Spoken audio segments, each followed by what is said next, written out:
Sur Terre, 39 km plus bas, un tribunal de Toscane en Italie doit décider à partir d'aujourd'hui s'il doit y avoir ou non un procès pénal après la catastrophe du Costa Concordia. 32 morts dans le naufrage de ce paquebot dans la nuit du 13 janvier dernier sur l'île du Giglio. À bord, il y avait 4229 personnes, dont 3200 touristes. Bien sûr, c'est toujours l'attitude du commandant du Concordia qui est montrée du doigt 9 mois après. En Italie, nos envoyés spéciaux, Axel Meunier et Hélène Massiot.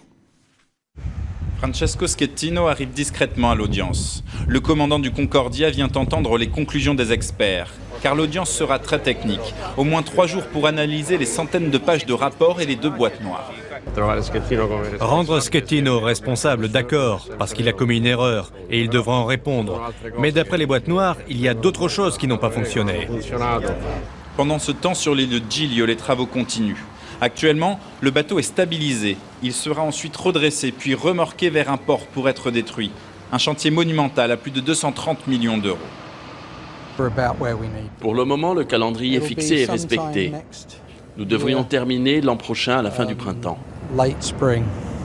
Cet été, l'île a connu une baisse de fréquentation pour les longs séjours, mais les promeneurs d'un jour sont de plus en plus nombreux à découvrir le géant échoué à quelques encablures du port.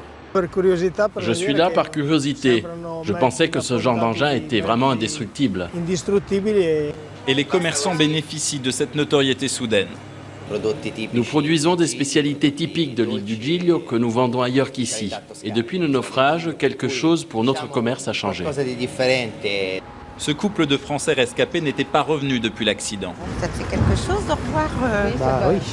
Ils avaient besoin de remercier les habitants qui les avaient aidés, mais pas seulement. Revoir sous un autre angle, sous un autre jour, essayer de comprendre pourquoi et comment ça s'est passé. Ces rescapés, qu'ils soient présents aujourd'hui ou non, attendent que cette audience établisse les responsabilités. C'est pour cela d'ailleurs que des centaines d'avocats, de juges et d'experts débattent actuellement à huis clos.